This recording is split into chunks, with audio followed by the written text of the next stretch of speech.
आज आमचे परमपूजनीय प्रातस्मरणीय वैकुंठवासी बाबा रामचंद्र बाबा बोधे बाबांचं पुण्यस्मरण, वारकऱ्यातील एक ऋषितुल्य अशा प्रकारचं जीवन होतं ज्यांचं.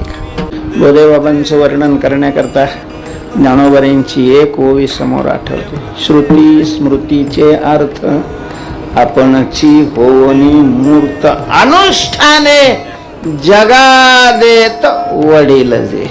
अशा प्रकारचे सगळ्यांनीच त्यांच्यावर भरभरून अशा प्रकारे प्रेम केलेलं आहे.